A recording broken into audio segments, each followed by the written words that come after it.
Boa noite. Nosso TDE é sobre a história do planejamento e desenvolvimento urbano do Paraná, sob a orientação das professoras Adriana e Mariana.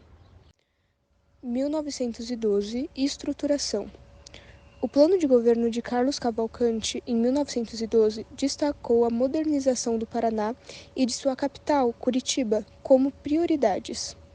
Isso envolvia melhorias na indústria, agricultura, comércio e infraestrutura de comunicação, bem como investimentos em educação.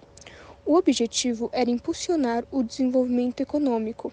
Para Curitiba, Cavalcante propôs intervenções urbanas inspiradas nas transformações do Rio de Janeiro e São Paulo, visando atrair investimentos, promover o comércio e a indústria e aumentar a população. Em 1913, então, temos o início oficial do Plano de Remodelação de Curitiba.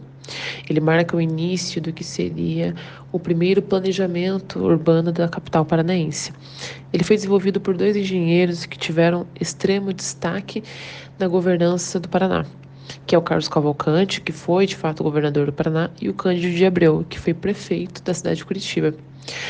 O plano, desenvolvido pelos dois, ele inicialmente envolveu princípios da engenharia sanitária com a cidade e ele foi executado pela Comissão de Melhoramentos de Curitiba em um período de 3 anos, iniciado em 1913, finalizado em 1916.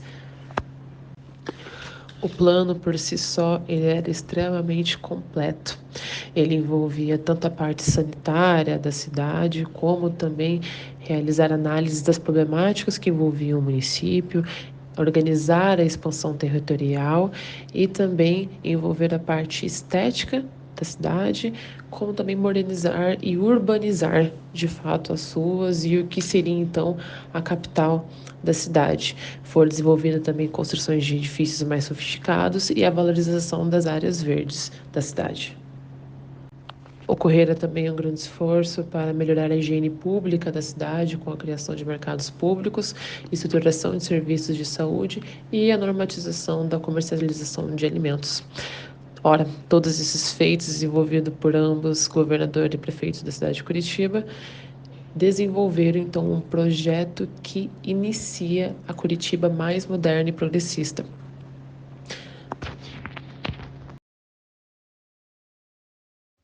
Em 1950, o urbanístico. Após a Segunda Guerra Mundial, o Brasil viu uma crescente crença no planejamento urbano e regional, impulsionada pela euforia econômica e política. A Sociedade para Análises Gráficas e Mecanográficas aplicadas aos complexos sociais, ligada ao movimento economia e humanístico francês, desempenhou um papel crucial nesse contexto. Essa fundação foi fundada no Brasil com o apoio do Movimento Economia e Humanismo francês.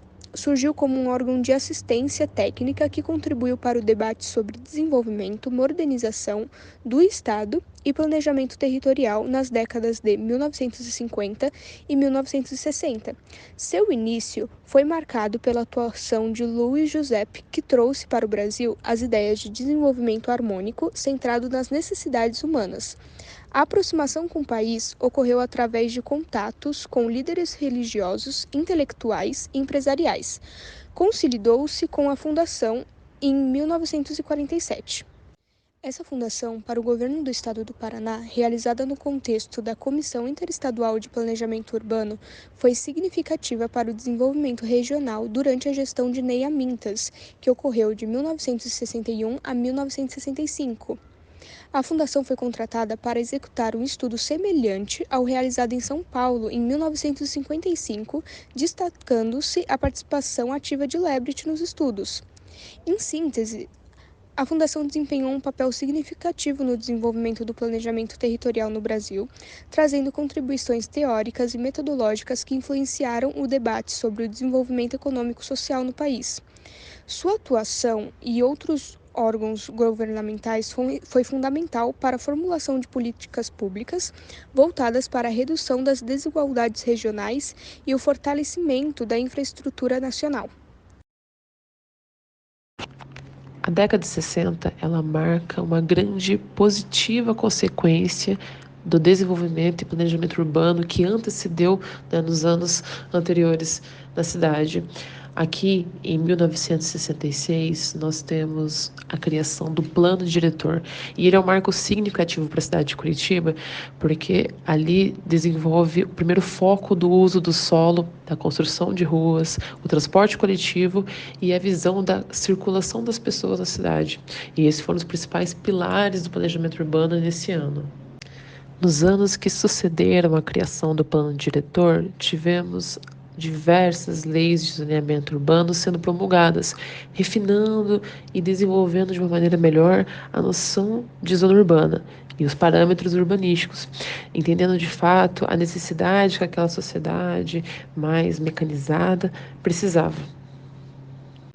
Ainda relacionamos o plano diretor ao crescimento populacional da cidade, às mudanças econômicas que estavam ocorrendo tanto no Paraná quanto no Brasil e às transformações na infraestrutura urbana que moldaram continuamente as diretrizes de zoneamento. O século XXI, com os anos 2000, trouxe consigo novos desafios e oportunidades para o planejamento urbano de Curitiba. Ora, a legislação de zoneamento de 2000, ainda em vigor até os dias de hoje, representa uma maior complexificação do território e das funções urbanas, refletindo um entendimento mais refinado das necessidades da cidade, como o fluxo de pessoas e de veículos. Porém, falar desse zoneamento sem citar Jaime Lerner é impossível. Jaime Lerner, ele foi um renomadíssimo arquiteto e urbanista brasileiro, nascido em Curitiba em 1937, onde teve sua formação acadêmica em duas graduações, Engenharia Civil e Arquitetura. Ele desenvolveu toda a sua carreira revolucionando a noção de planejamento urbano. O Lerner ainda cofundou o Instituto de Pesquisa e Planejamento Urbano de Curitiba, o IPUC, responsável hoje por controlar toda essa ideia e desenvolvimento urbano de Curitiba. Ele se destacou por projetos inovadores, como o sistema de ônibus articulados e o primeiro calçadão do Brasil. Foi prefeito de Curitiba 3 vezes e governador do Paraná também.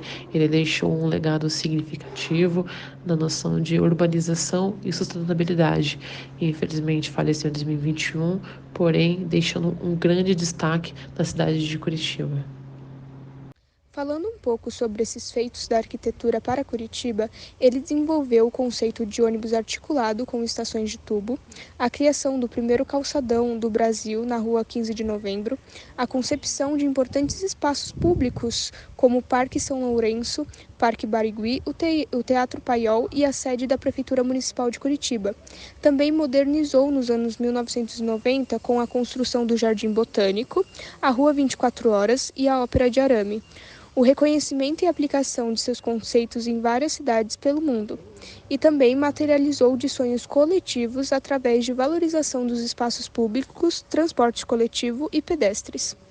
Esse foi o nosso TDS sobre a história do planejamento e desenvolvimento urbano do Paraná, sob a orientação das professoras Adriana e Mariana. Obrigada pela atenção.